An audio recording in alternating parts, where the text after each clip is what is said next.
자, 신지호 전략기획부총장의 발언, 이 친한계와 친윤계 사이에 균열이 난 거 아니냐 이런 의심을 받기도 했었는데, 자, 일단 그럼 문제가 된 발언 어떤 내용인지 잠깐 들어보겠습니다. 한 참석자가 어제 만남 그 만찬에 대해서 이렇게 표현했대요. 네. 가을밤을 즐기는 여유로운 분위기였다. 참 이게 좋으네요. 누군지는 모르겠는데 네. 아 진짜 뭐 성질 같다는 네. 갖고 그냥 싸대기 한 대 때리고 싶은 심정이에요. 또 기자들을 개인적으로 만나서는 제가 이렇게 이야기 들어보면 매일 한 대표 욕만 하고 있다는 거예요. 그렇죠. 네? 뭐 한 대표 뭐 비판해서 뭔가 잘 될 수 있다면 뭐 저는 그것도 뭐 필요하다고 봅니다만 잘 될 수가 없잖아요 지금. 네, 자, 한동훈 대표, 그러나 이건 균열이 드러나는 것이 아니다, 이렇게 수습에 나섰습니다. 어제 신지호 부총장 발언으로 원내 지도부랑 당 지도부 사이에 좀 균열 드러난 것 아니냐는 지적인데 이거 좀 어떻게 균열 드러난 거 아닙니다. 왜 자꾸 균열을 만들려고 그래요? 관련해서 당 차원 조치나 검토하고 계신 게 있으신가요? 아까 제가 균열이 드러난 것이 아니다라는 말로 가름하죠. 네, 자, 정화성 논설위원. 이 보니까 실제로 신지호 부총장 발언, 이 사실은 균열이 아니라 약간 뭐 해프닝성 비슷하게 정리가 돼가는 것 같군요. 그 오늘 김종혁 최고위원이 네. 그 아침 라디오 프로그램에 나와가지고 이제 그런 얘기를 하더라고요. 이 가을밤의 여유로운 분위기라는 말을 한 국민의힘 관계자가 한지아 대변인이라고 합니다. 친한계죠. 그렇죠. 예. 친윤이라고 보기 힘든 의원이죠. 그래서 이게 과연 친윤과 친한의 어떤 그런 이 만찬에 대한 시각의 차이냐, 그것이 아니라 이 한지아 대변인이 아직 정치 경험이 좀 일천해서 뭐 이 기자들이 뭐 분위기 어떠느냐 물어봤을 때 그냥 아무 생각 없이 그냥 한 게 아니냐. 뭐 이 정도인데 신지호 의원 정작 신지호 이 부총장은 예. 이 말을 한 사람이 한지아 대변인인 줄 모르고, 그러니까 그 당시에도 이제 그런 얘기가 많았지 않습니까? 그 만찬 끝나고 나서 친윤계 쪽에서는 야, 대통령이 이렇게 원전 전문가인지 몰랐다라는 반응. 그 다음에 한쪽에서는 또 대통령 혼자만 얘기를 하더라라는 반응. 이 두 개가 사실은 같은 것을 보고 서로 이제 해석이 달라지는 네. 거잖아요. 근데 그 상황에서 한지아 대변인이 가을밤에 여유로운 분위기 뭐 이런 식으로 이제 얘기한 게 아마도 가볍게 그냥 뭐 지금 현재의 그 말 한마디 한마디가 얼마나 해석을 낳을 수 있는 부분이 있는지에 대한 그 심각성을 인식하지 못하고 한 것 같다라는 네. 부분을 이제 이 김종혁 이 최고위원이 얘기하면서 일종의 해프닝이다라고 얘기를 했는데요. 네. 그 중요한 건 그런 것 같습니다. 지금 이 신지호 부총장도 이제 친한계로 알려진 분인데 네. 당장 여기서 싸대기란 말이 나오지 않습니까? 이게 지금 어떤 시기고 지금 한 대표가 지금 어떤 것을 하려는 와중에 대통령실의 만찬이 이러했다라는 부분에 대한 친한계 불만이 있는 거고요. 또 한 가지 아까 아까 유튜브 방송에서 네. 진행자가 추경호 원내대표가 다니면서 한 대표 욕만 하고 다니더라라는 네. 말에 대해서 그냥 발끈했잖아요, 추경호 대표가. 예, 근데 이제 그 신지호 총장이 그냥 그렇죠 하고 그냥 넘어갔거든요.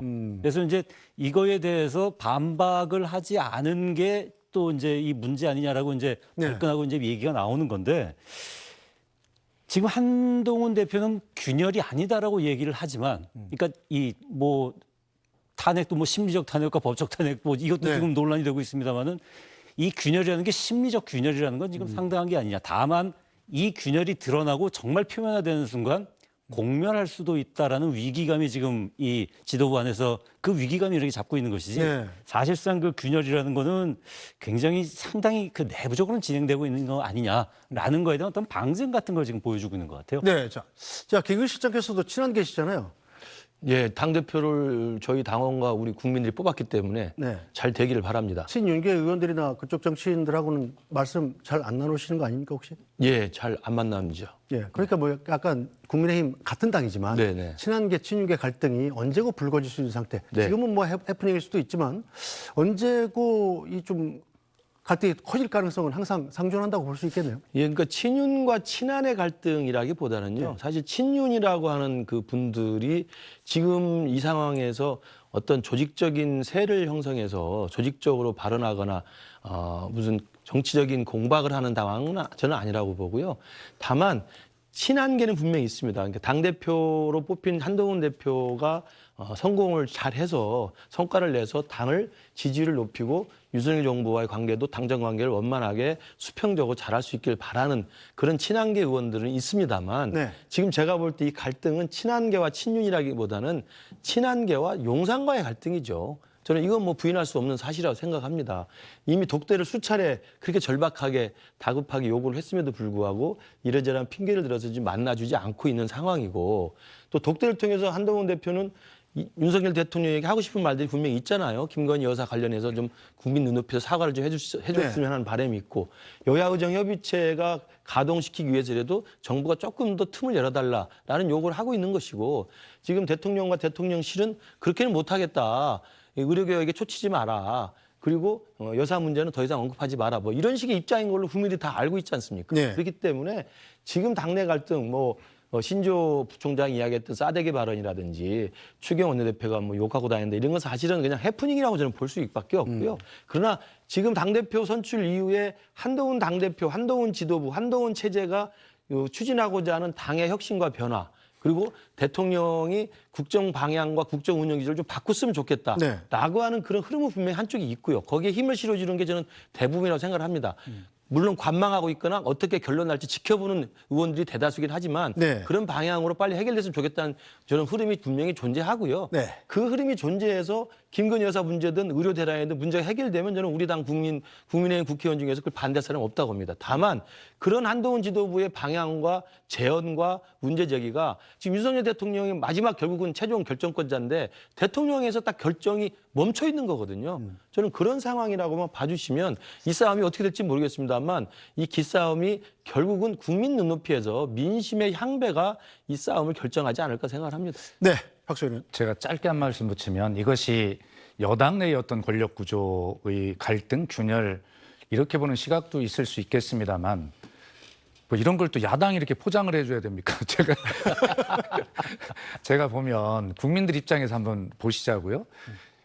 국민들은 별 관심 없으실 거예요. 결과적으로 여당이 잘해야 민생이 편안해지는데 이렇게 고통스러운 민생 앞에 저렇게 여당이 친한, 친윤 또는 친한, 용산 이런 균열 이런 걸 바라보는 국민의 마음을 얼마나 속이 타겠어요. 그래서 저는 이 문제를 친한, 친윤의 갈등이나 균열 이런 시각으로 보는 것이 아니라 결과적으로 여당과 국민의 균열 이렇게 봐야 보고 정신을 차려야 된다고 생각해요. 그래서 점점 더 왜 여당이 자꾸 국민의 민심으로부터 멀어지는지, 국민의 삶을 왜 보살펴지지 않는지, 그리고 왜 자기들끼리만 그렇게 뉴스가 되는 저런 이야기를 하는지 국민이 저게 뭔 관심이 있겠어요. 저는 신지호 조직부총장이 싸대기 발언을 했을 때 사실은 국민은 이렇게 고통스러운데 그것을 가지고 여유로운 가을밤을 즐기는 분위기였다. 이런 이야기가 얼마나 민심으로부터 멀어지는 발언인가를 놓고 저는 신지호 부총장이 저는 분개했다 이렇게 처음에 해석을 했었어요. 누가 했느냐에 상관없이. 예, 그렇게 해석을 했었거든요. 그런데 어쨌든 지금 제가 다시 한번 말씀드리지만 우리 김근식 교수님 같은 분들이 지금 국민과 여당이 점점 균열이 나고 멀어지는 이 상황을 더 경계해야 된다라는 측면을 점잖게 제가 충고합니다. 네, 자, 그런데 이런 분위기에서 한동훈 대표가 지난번 의총에서 했던 발언도 좀 주목을 받고 있습니다. 어떤 내용인지 잠깐 보죠. 자, 우리가 무조건 민주당에 반대하기만 한다 또는 무조건 정부 입장을 무지성으로 지지하기만 한다라는 식의 오해를 받아서는 안 된다. 자, 한동훈 대표하고 친한 김근식 실장께서 이건 무슨 뜻입니까? 만약에 확대 해석을 하자면 이 특검법 돌아오는 거에 대해서 우리가 약간 이탈해서 지지해 줄 수도 있다. 이런 식으로도 확대 해석이 가능하지 않습니까? 아니죠. 그러니까 이번 지금 제 의결을 요구하게 될 김건희 여사 특검법과 최상병 특검법에 대해서는 이탈표가 저는 없을 거라고 보고요. 네. 그러나 제가 말씀드린 정치는 민심을 이길 정치는 없습니다. 그리고 민심의 바다에서 온몸이 성하게 존재할 수 있는 정치는 없기 때문에 저는 그 민심의 흐름에 일정 정도 뚝이 무너져서 더 이상은 안 되겠다라는 판단이 서면 저는 뭐 당연히 집권 여당 입장에서는 대통령실을 계속 설득하고 대통령의 입장 변화와 대통령의 국정운영 기조를 계속 건의를 드립니다만 안 될 경우에는 사실은 그 상황에 가서 또 무조건 대통령 뜻만 따라가는 그동안의 김기현 대표 체제라든지 이른바 친윤계가 장악했을 때처럼 대통령만 쳐다보고 대통령만 맞추기만 하는 그런 당정 일색의 당정 일체 수직적 당정 관계는 안 하겠다는 저는 원론적 이야기를 한 거고요. 네. 저렇게 그러니까 대통령에게 무조건 무지성적으로 지지하는 것은 아니라는 이야기는 뭐냐면 집권 여당과 대통령의 관계가 2인 삼각의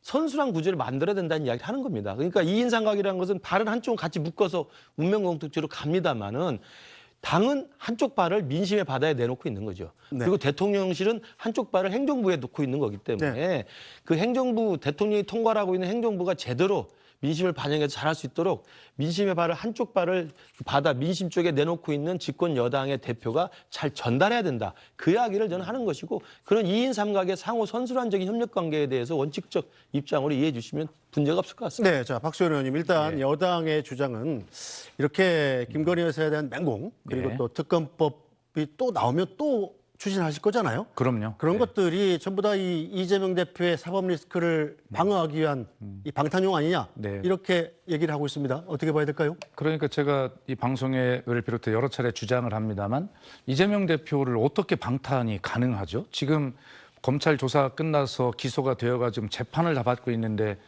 민주당이 이렇게 하면 법원에 영향을 미치나요?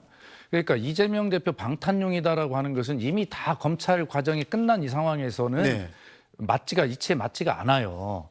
그렇기 때문에 이제 기승전 이재명 반탄 뭐 이 논리 말고 새로운 논리를 좀 개발해서 방어를 하셔야 된다 이런 말씀드리고 뭐 저희는 이재명 대표 이제 소위 이제 법원 판결들이 있기 때문에 뭐 그런 리스크를 뭐 얘기를 하시지만 그건 뭐 저희가 알아서 할게요 하는데 여당이 좀 이재명 대표 방탄용이다라고 하는 논리에 맞지도 않는 모순적인 말을 끌어들여서 하지 말고요. 이재명 대표 재판은 잘 받을게요. 받고 또 저희가 그대로 또 해나가면 되는 것이죠. 계속 말씀드리지만 어쨌든 지금 잘하든 잘못하든 국정을 책임지고 있는 것은 야당보다는 더 여당의 책임이 크고 무거운 것입니다. 그렇기 때문에 좀 당내 여러 가지 역학관계도 중요하지만 정말 좀 야당으로 하여금 계속 김건희 여사 뭐 이 얘기만 하지 않도록 좀 네. 김건희 여사 좀 자제시켜 주시고 그리고 분명히 말씀드리는데 이게 무슨 뭐 떡줄 사람은 생각도 안 하는데 김칫국부터 마신다고 여당 내에서는 뭐 김건희 여사가 사과를 해야 되네 마느냐가 또 싸워요. 아니 지금 이 시점에 김건희 여사 사과한다고 이 문제가 풀립니까? 지금은 사과할 시기는 이미 지났어요. 지금은 정말로 이제 특검 빨리 수용해서 국민의 요구대로 특검 빨리 수용하는 것이 대통령께서 이 늪에서 빨리 빠져나와서 국정 운영 동력을 그나마 회복할 수 있는 길이고 그리고 이 문제에서 저는 더 이상 제2부속실 잘 설치하고 잘해서 김건희 여사 스스로 자제하겠다는 국정 운영에 더 깊이 관여하지 않겠다라고 하는 그런 결심을 하지 않으면 국민의힘이 우리 집권 여당이 이 문제에서 절대 헤어나올 수 없다. 네, 자 김우 실장님 일단 박수현 의원도 지적하셨습니다만 이른바 특검법 공세가 계속될 거고 또 김건희 여사에 대한 공격도 계속될 거고 자 그러다 보면 결국은 야당이 유리하고 국민의힘이 불리해지는 형국이 조성될 거라는 데는 별 이견이 없지 않습니까? 어떻게 타결 방법이 있나요? 그러니까 지금 뭐 각종 여론조사 수치라든지 민심의 흐름이라든지 저도 지역을 다녀오면서 들어보는 그 국민들의 목소리는 지금 김건희 여사 문제에 대한 그 원망과 의혹들이 상당히 많이 있긴 합니다. 그래서 그런 부분들이 계속 커지고 그 민심들이 계속 그 커지면서 실제적인 어떤 의혹에 대한 법적 그 혐의라든지 이런 것들이 드러난다 한다면 저는 뭐 여야가 합의해서라도 그 진실 규명을 위해서 특검법을 할 수도 있다고 생각하는데 누차 말씀드립니다만 지금에 나와 있는 그 민주당이 계속 반복해서 지금 통과시키고 있는 김건희 특검법에는 단골 메뉴 있지 않습니까? 도이치모터스 사건, 디올백 사건, 임성근 사단장 구명 로비 사건, 그리고 이번에 새로 추가된 공천 개입인데 지금 디올백은 이제 검찰이 불기소 처분을 눈앞에 두고 있습니다. 검찰이 불기소한 다음에 좀 민심과 여론을 좀 지켜볼 필요가 있고요. 네. 그다음에 도이치모터스 사건은 이제 검찰 수사가 마무리가 되지 않았어요. 이 부분에 대한 검찰의 마지막 마무리 결과를 좀 볼 필요가 있고 네. 임성근 사단장 구명로비는 뭐 이미 언론에 많이 알려졌다시피 이건 내용이 없고 실체가 없는 제보 공작으로 이미 판명해 놨고요. 공천개혁 관련해서도 이른바 명태균 게이트냐 김건희 게이트냐라고 논란이 있지만 이번 국정감사 기간에 이른바 김영선 전 의원의 공천개혁과 관련된 의혹이 정말 아무도 부인할 수 없는 결정적인 스모킹건이 나오지 않는다고 한다면 이걸 가지고 특검하기도 굉장히 제가 볼 때는 불합리하다고 생각합니다. 알겠습니다. 저는 그래서 이런 내용들에 대해서 국민들 눈높이에서 봐야지 일단 의혹을 제기해놓고 의혹에 대한 아무런 실체가 없는 상태에서 계속 특검이라는 붕불대기만 계속하니까 오히려 정작 필요할 때 특검이라는 것이 굉장히 식상해질 수 있다 이런 말씀을 드립니다. 알겠습니다. 김근식 교수님, 국민의 눈높이에서 이제 특검을 바라봐야 한다 말씀하셨는데, 뭐 교수님 말씀도 맞아요. 무슨 결정적으로 무슨 법률적 위반 사항이나 이런 것들은 수사가 안 끝났으니까 그럴 수도 있습니다. 그런데 김 교수님 명심하셔야 될 게 지금 그 오랫동안 김건희 여사 특검에 대한 국민의 여론조사의 흐름은 아까도 말씀드렸지만 제가 여론조사 수치를 정확히 말씀 안 드리려고 해서 말씀 안 드렸지만 65%가 넘습니다. 그런데 그것을 놔두고 국민의 다른 눈높이가 있나요? 어떻게 그런 말씀하십니까? 그렇기 때문에 국민들께서는 이미 스모킹건 같은 것이 나와서 법률이나 이런 것들을 위반한 정확한 그런 상태까지 가지 않더라도 이미 국민께서는 65%의 특검이 필요하다고 보는 그러한, 그리고 검찰이 김건희 여사에 대한 봐주기 수사를 하고 있다라고 하는 이런 어떤 의구심을 다 가지고 계신 것이 반영된 것이거든요. 이럴 때일수록 특검이 필요한 것이고, 역대 어떤 정권에서도 가족과 관련된 문제가 나왔을 때 특검을 안 한 적이 거의 없어요. 그렇기 때문에 왜 윤석열 대통령께서는 이 배우자와 관련된 이렇게 많은 국민적 의혹이 있고 국민의 여론 지지가 그렇게 강력한데도 왜 이것을 못하고 계신가라고 하는 것에 대해서 저는 참 안타깝고, 그러기 때문에 저는 한동훈 대표와 윤석열 대통령과의 관계도 결과적으로는 김 여사 문제를 해결하자라고 하는 그런 말씀을 드려야 될 텐데, 서로 만남이 독대가 형성이 안 되는 것이 김 여사 문제를 건들 수 없는 것, 다른 정권과는 다르게 이 정권에서는 영부인의 문제가 상수화가 돼 있기 때문에 그걸 못 건드리는 거거든요. 그 문제 해결하셔야 돼요. 그러니까 김건희 여사에 관한 국민 여론, 민심, 그다음에 부정적인 이미지 이게 계속 커가고 있는 건 저도 이해를 합니다. 그리고 인정을 하고요. 그러니까 저희들로서 굉장히 좀 곤혹스러운 처지인 건 분명합니다. 그래서 김건희 여사에 대해서 이 문제를 정말 조기에 선제적으로 다 털고 나가기를 다 원했고, 그렇기 때문에 한동훈 대표가 계속 이 부분에 대해서 좀 선제적인 조치가 필요하다는 이야기를 하고 있는 것이고요. 저는 그래서 지금 특검이라는 것은 특별 검사를 임명해서 그 여사가 관련된 의혹을, 혐의를 입증해서 기소를 할지 말지를 결정하는 거 아니겠어요? 근데 국민 여론이라는 것은 이미지일 수도 있고 그다음에 부정적 여론일 수 있기 때문에 여론조사만 가지고 특검하자고 밀어붙일 수는 없는 겁니다. 당연히 그렇죠. 국정농단 사건도 마찬가지로 최순실이라고 하는 사건에 의혹이 제기되다가 결정적인 문서나 결정적인 자료가 나오고 증거가 나오고 검찰에서 수사가 시작된 다음에 이루어지는 거거든요. 저는 그런 면에서 보면 저도 지금 여론상, 국민 민심상 저희 당이 굉장히 힘든 처지인 거. 네. 한동훈 대표도 굉장히 힘든 처지인 거 잘 아시지 않습니까? 네. 맞습니다만 그걸 정말 선제적으로 잘 우리 스스로가 마무리할 수 있도록 도와주려면 너무 과도한 군불대기용 정쟁용 특검은 좀 자제해 주십사. 이렇게 말씀을 드립니다. 알겠습니다. 예, 저 빨리 다음 주제로 넘어가 보겠습니다. 논의가 좀 길어지는 것 같아서요.